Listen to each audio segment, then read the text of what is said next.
Hello everyone, good morning to all. Welcome back to my YouTube channel Maths Magic. How are you guys? I hope you all are fine. आज हम discuss करने वाले हैं maths का एक बहुत interesting और रिपीटेड टॉपिक जो एचटेट पीजीटी में हर बार क्वेश्चन पूछे जाते हैं जहाँ से।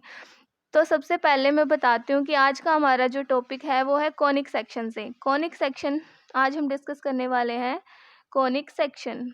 तो मैं आपको बताऊंगी सबसे पहले तो कॉनिक सेक्शन से किस टाइप के क्वेश्चंस पूछे जाते हैं जो हर बार एग्ज़ाम में रिपीट होते हैं, और फिर उसके बाद हम उन उन क्वेश्चंस को टैकल करने के लिए मैं आपको ट्रिक्स भी बताऊंगी कैसे आप विद इन 2 और 3 मिनट्स के अंदर उन क्वेश्चंस को सोल्व कर सकते हैं।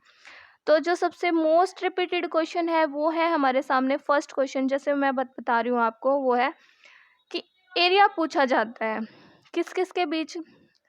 कोई पैराबोला दे देगा और कोई लाइन दे देगा, एक पैराबोला और एक लाइन, फिर बोलेगा कि area bounded by these two curves what is, क्या होगा। तो area bounded bye curve and curve means parabola and a line, line और पैराबोला के बीच जो एरिया बाउंड हुआ है उस एरिया को पूछा जाता है मोस्टली। ये क्वेश्चन आपको हर ईयर के पेपर में मिल जाएगा।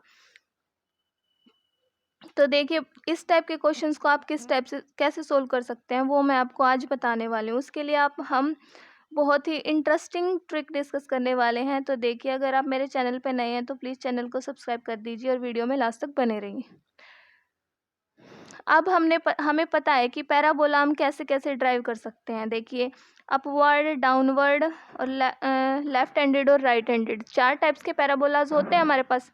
अगर मैं लूँ x square is equal to 4ay, x square is equal to 4ay, ये पैराबोला है मेरा, ये मेरे को पता है, मेरा अपवर्ड भी बनता है। और अगर मैं x square is equal to x square is equal to -4ay लिख दूँ तो ये मेरा डाउनवर्ड हो जाएगा। ठीक है जी। अपवर्ड और डाउनवर्ड पैराबोला के लिए अगर उसने कोई भी हमें अपवर्ड पैराबोला गिवन है, हमें अपवर्ड पैराबोला, और उसके बाद वो कोई लाइन देता है, लाइन किस टाइप से देता है, y is equal to m x, y is equal to m x, और इधर मैं ले लूँ अगर y is equal to m x plus सी।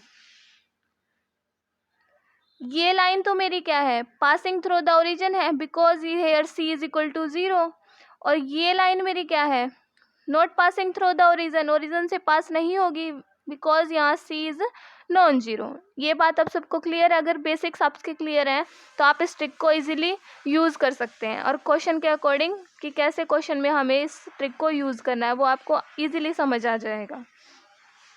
तो देखिए ये पैराबोला गिवन है और उसने कहा कि x square is equal to 4ay और एक लाइन गिवन कर दी। तो अगर इस पैराबोला से 2 क्वेश्चन होते हैं हमारे, एक तो क्वेश्चन की line passing through the origin, second की line not passing through the origin. अगर लाइन मेरे पास ये है तो इसका आंसर क्या होगा मेरे पास, इस पैराबोला का आंसर क्या होगा मेरे पास, अगर line passing through the origin है तो इसका आंसर आएगा area bounded by these two curves is equal to 8/3 into a square into m cube. Clear है सबको? हाँ जी। अब अगर मेरे पास कौन सा पैराबोला है, यही सेम पैराबोला है, x square is equal to 4ay, और line not passing through the origin, second case आ जाए कि लाइन ओरिजिन से पास नहीं हो रही है मेरी, तो area bounded by these two curves क्या होगा, ए इज इक्वल टू 8/3, तो एज इट इज। ठीक है, ए स्क्वायर इंटू एम क्यूब भी एज इट इज। ठीक है, बट यहाँ क्या ऐड होता है मेरा, यहाँ पे मल्टीप्लाई करनी होती है, note passing through the origin line है ना, तो इसका मतलब हमें यहाँ से 27 से और मल्टीप्लाई कर देना है, बस ये मेरा आंसर हो जाएगा। ठीक है, ये है हमारी ट्रिक। अगर एरिया पासिंग थ्रू अगर line note passing through the origin है तो 27 से मल्टीप्लाई करेंगे, अदरवाइज एरिया हमारा हो जाएगा 8/3 into a square into m cube. Clear है सबको? अब देखिए क्वेश्चन में आप किस टाइप से इसको यूज़ करेंगे।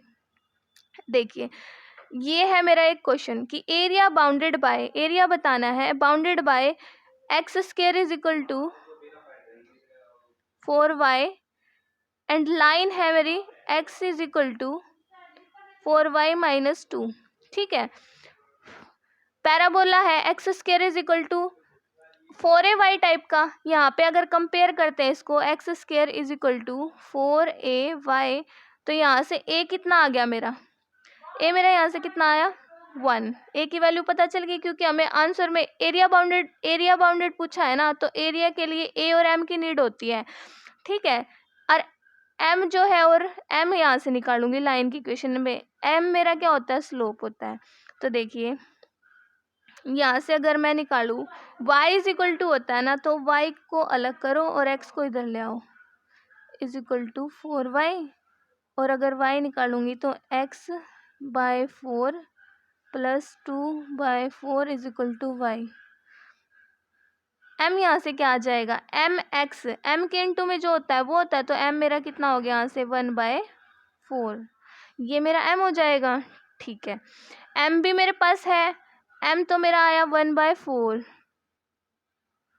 बट यहाँ से एक बात और नोटिस करनी है, पैराबोला तो हमारा अपवर्ड ही है। ठीक है, अपवर्ड है मीन्स फर्स्ट केस, और यहाँ से ये क्या कह रहा है कि जो, कलर चेंज कर देती हूँ मैं एक बार, अपवर्ड ही है पैराबोला तो मेरा, जो ये लाइन है वो कौन सा केस, लाइन का कौन सा केस है, फर्स्ट केस तो मैंने बताया था जिसमें line passing through the origin c0 होता है, बट यहाँ c तो मेरा नॉन जीरो है, तो ये सेकंड केस है।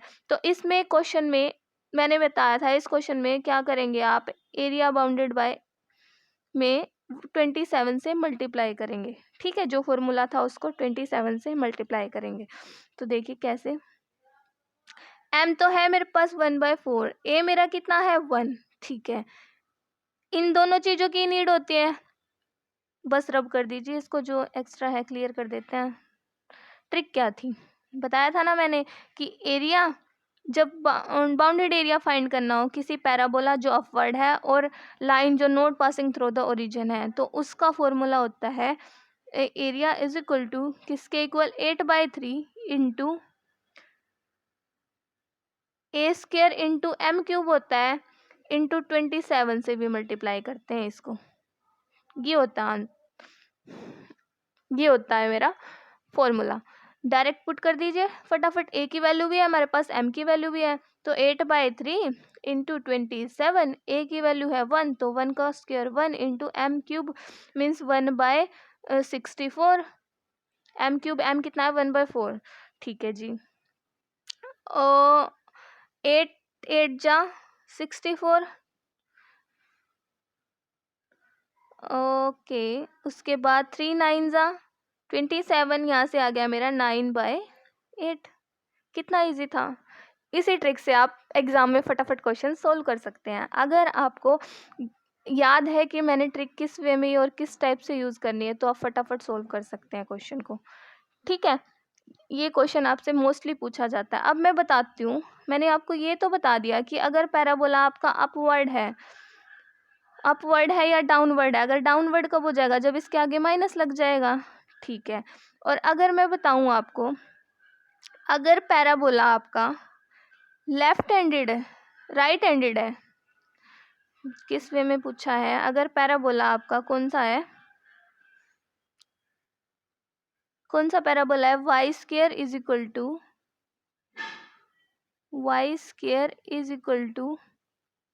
4ax, इस टाइप से बनेगा ना ये। ठीक है, यहाँ पे भी हमारे दो केस बनेंगे। दो केस कौन कौन से, देखिए बताती हूँ, सेम वही कि line passing through the origin और line not passing through the origin. First case में है अगर लाइन पास हो रही है ओरिजिन से, y इज इक्वल टू अगर mx है, अगर यहाँ पे अगर y not passing through the origin है तो y is equal to mx plus c होगा।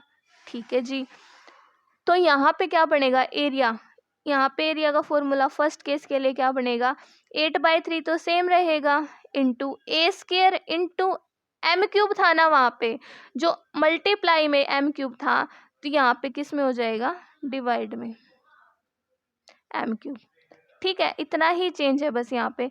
और अगर सेकंड केस में जाऊँ, सेम पैराबोला है और but line not passing through the origin, तो इस केस में क्या हो जाएगा, area is equal to 8/3 into 27 से तो आप मल्टीप्लाई करेंगे, मैंने बताया था, into 27 into similarly as it is a square upon में चला जाएगा एम क्यूब, यहाँ पे भी ए एम क्यूब। ठीक है, इस टाइप से आप दोनों पैराबोला, चाहे अपवर्ड हो या राइटवर्ड या लेफ्ट, चार केसेस बनेंगे यहाँ से।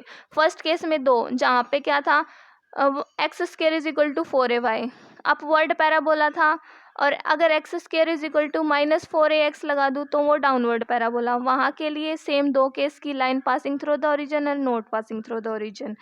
यहाँ पे भी 2 केस बने कि ये वाला पैराबोला है, अगर line passing through the origin है या note passing through the origin. तो यहाँ से आपके 4 क्वेश्चंस कवर होते हैं। तो एग्जाम में आपको देखना है कि एग्जामिनर ने कैसे क्वेश्चन पुट किया है और कौन सा केस मैंने यूज़ करना है।